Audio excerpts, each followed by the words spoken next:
بسم اللہ الرحمن الرحیم۔ السلام علیکم ناظرین، کیسے ہیں آپ؟ امید کرتا ہوں خیریت سے ہوں گے۔ رمضان المبارک کا مہینہ پوری آب و تاب کے ساتھ اور اللہ رب العزت کی ساری رحمتوں کے ساتھ ہم پر آ چکا ہے۔ اس میں اللہ تعالیٰ کی رحمتیں موسلا دھار بارش کی طرح برستی ہیں۔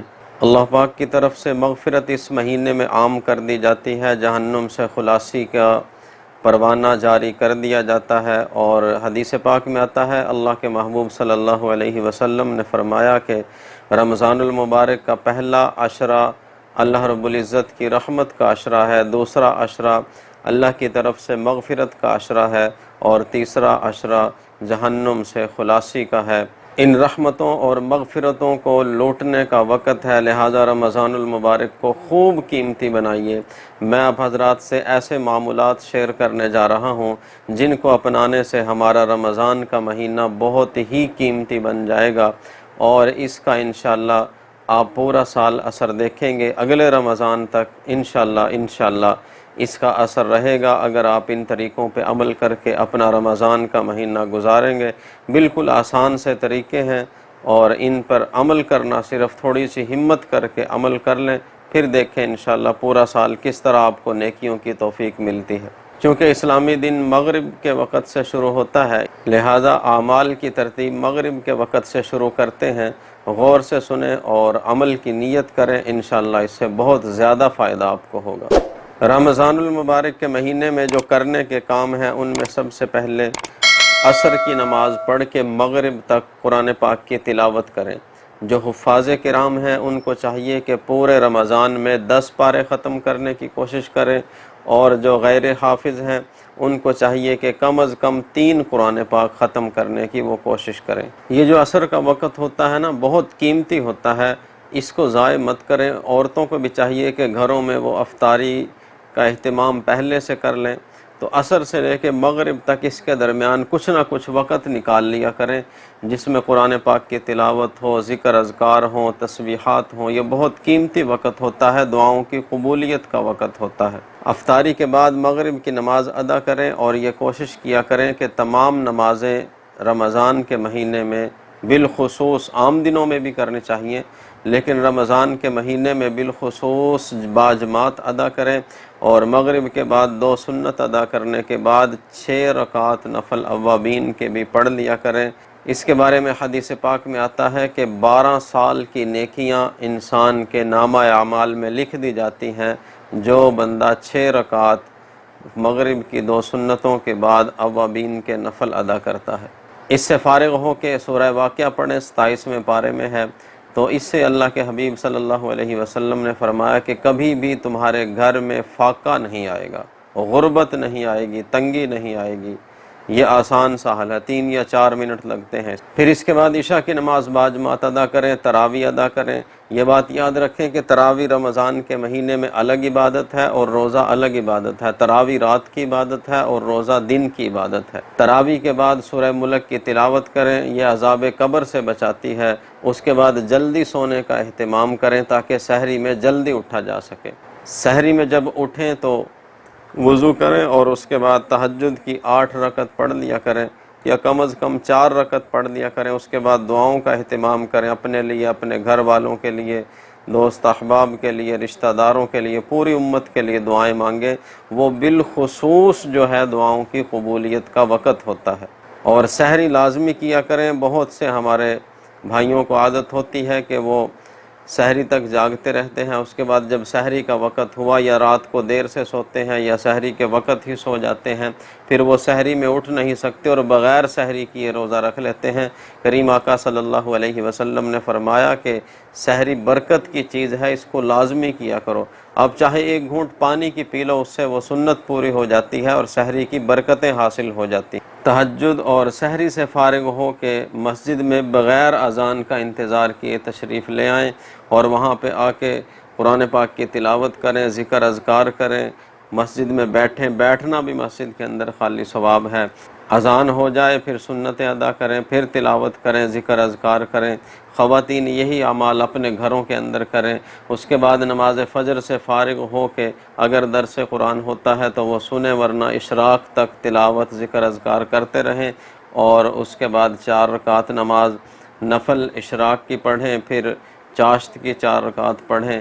اگر کوئی کام کاج والا ہے، کسی نے کام پہ جانا ہے، تو وہ نوافل ادا کیے بغیر ہی چلا جائے۔ اگر کام میں حرج ہوتا ہو تو پھر نہ پڑھیں۔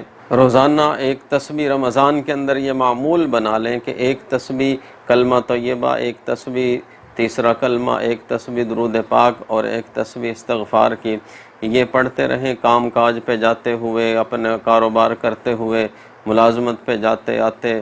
یہ پورے دن میں جو ہے پوری کر لیا کریں، صبح سے لے کے شام تک وقت ہوتا ہے تو اس کو بھی پورا کر لینا چاہیے، یہ بہت ہی کام کی چیز ہے۔ ظہر کی نماز باجماعت ادا کریں۔ اس سے پہلے یا بعد میں اگر کوئی کام نہ ہو تو پھر اس سے بہتر ہے کہ فضولیات اور لغویات میں لگنے سے کہ اس کو بندہ سو کے گزار لے اس وقت کو، وہ بہتر ہے فضولیات اور لغویات میں لگنے سے، کیونکہ روزہ دار کے بارے میں آیا ہے کہ جب وہ سوتا ہے تو اس کو سونے پہ بھی اجر ملتا رہتا ہے، کیونکہ وہ روزے سے ہے۔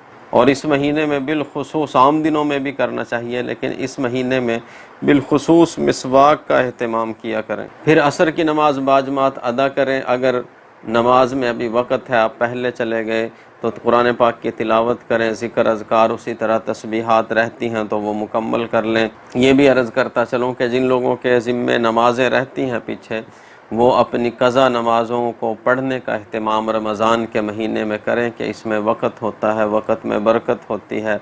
رمضان کے مہینے میں جمعۃ المبارک آتا ہے۔ جمعۃ المبارک کے کچھ خاص اور اعمال ہیں، وہ بھی سن لیں کہ جمعے کے دن کیا کرنا ہے۔ جمعے کے دن سورہ کہف کی تلاوت کریں، بہت سے فتنوں سے بچاتی ہے۔ اللہ کے حبیب علیہ السلام نے فرمایا کہ سورہ کہف اگلے جمعے تک فتنوں سے بچانے کے لیے کافی ہو جاتی ہے۔ اگر اس دوران دجال کا فتنہ بھی آ جائے تو بندے پہ وہ بھی اثر انداز نہیں ہوگا اس صورت کی ہر جمعے تلاوت کرنے کی وجہ سے۔ اور صلاۃ التسبیح پڑھیں، اگر ہو سکے تو درود پاک کی کثرت کریں اس دن خاص طور پہ۔ جمعہ کے دن عصر کی نماز کے بعد اپنی جگہ پہ بیٹھے ہوئے بغیر کسی سے بات کیے 80 مرتبہ جو درود پاک پڑھتا ہے، اللہم صلی علی محمد النبی الامی وعلی آلہ وسلم تسلیما، یہ درود پاک پڑھتا ہے تو اللہ کے حبیب نے فرمایا کہ 80 سال کے اس کے گناہ معاف کر دیے جاتے ہیں۔ اور 5واں عمل جو جمعہ کے دن کرنے کا ہے، عصر سے لے کے مغرب تک دعائیں قبول ہوتی ہیں۔ یہ دعاؤں کی قبولیت کا بہت زبردست وقت ہے، اس میں اپنی جتنی دعائیں ہیں وہ اللہ سے مانگ لیں عصر سے لے کے مغرب تک۔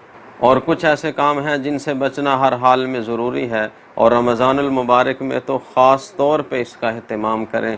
دیکھیں، رمضان المبارک اللہ کی طرف سے امت مسلمہ کے لیے ایک مہمان کی طرح آتا ہے، اور مہمان کے کچھ آداب ہوتے ہیں، اس کی کچھ قدردانیاں ہوتی ہیں، تو ان آداب کی رعایت کیے بغیر یہ مہمان جو ہے رمضان کا مہینہ ہم سے ناراض ہو جائے گا۔ وہ کام کون سے ہیں جن کو چھوڑنے سے، جن کو نہ کرنے سے رمضان کا مہینہ ہم سے راضی ہوگا؟ نمبر 1، جھوٹ نہیں بولنا، اس مہینے میں بالخصوص اہتمام کرنا ہے۔ نمبر 2، غیبت نہیں کرنی کسی کی۔ نمبر 3، چغلی نہیں کرنی، کینہ نہیں رکھنا دل کے اندر، حسد نہیں کرنا کسی سے، بد نظری یہ بہت عام بات ہے، بہت ہی عام ہو چکی ہے یہ چیز، بد نظری نہیں کرنی خصوصی طور پہ اس مہینے کے اندر۔ اور خواتین کا بے پردہ بازاروں کے اندر ان کو نہیں جانا چاہیے، اس چیز پہ بھی کنٹرول کرنا ہے۔ بازاروں کے اندر بلا وجہ نہیں جا کے گھومنا رمضان کے مہینے میں۔ غیر شرعی لباس نہیں پہننا رمضان کے مہینے میں، بالخصوص ٹی وی پر فضول پروگرام نہیں دیکھنے۔ بغیر کسی وجہ کے روزہ نہیں چھوڑنا، شرعی عذر نہ ہو اور روزہ چھوڑ دے تو ایسا بھی نہیں کرنا چاہیے رمضان کے مہینے میں۔ تراویح بھی بلا وجہ بلا عذر نہیں چھوڑنی چاہیے، اور قطع رحمی نہیں کرنی چاہیے، رشتہ داروں سے، دوست احباب سے، گھر والوں سے تعلق جوڑ کے رکھنا چاہیے، اپنے بہن بھائیوں سے قطع تعلقی نہیں کرنی چاہیے، اور کسی کو حقیر نہیں سمجھنا چاہیے۔ یہ اس مہینے میں اہتمام کرنا ہے ان چیزوں کا۔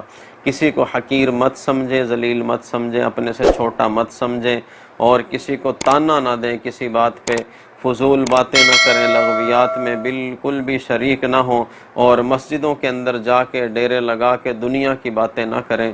فضول اپنے وقت کو ضائع نہ کریں، اگر کوئی وقت ہے تو اس میں ذکر، تلاوت، تسبیحات کرتے رہیں، جان بوجھ کر جماعت کی نماز نہ چھوڑیں۔ 24 گھنٹے کے اندر یہ معمولات ایسے ہیں کہ ان کو اس طرح مرتب کیا گیا ہے کہ نہ ہی بندے کو رمضان کے مہینے میں وقت ملے گا، نہ وہ فضولیات اور لغویات میں لگے گا، تو اس سے وہ بچا رہے گا اور کسی بھی قسم کی خرافات سے وہ محفوظ رہے گا ان معمولات میں لگنے سے، اور رمضان المبارک کی جو مبارک گھڑیاں ہیں وہ اس کی قیمتی بن جائیں گی۔ یہ کام تھوڑی سی ہمت کا ہے، تھوڑا سا حوصلہ کریں اور پھر دیکھیں کہ کس طرح رمضان المبارک کی برکت سے انشاءاللہ میں یہ بڑے دعوے سے کہہ رہا ہوں کہ پورا سال آپ کی زندگی پہ ان اعمال کا اثر رہے گا۔ ان معمولات کے مطابق آپ صرف رمضان کا مہینہ گزار لیں، کوشش کرنا، ارادہ کرنا، نیت کرنا یہ آپ کا کام ہے، باقی اللہ رب العزت پہ چھوڑ دیں۔ اللہ پاک ہم سب کا حامی و ناصر ہو۔ اللہ حافظ، فی امان اللہ۔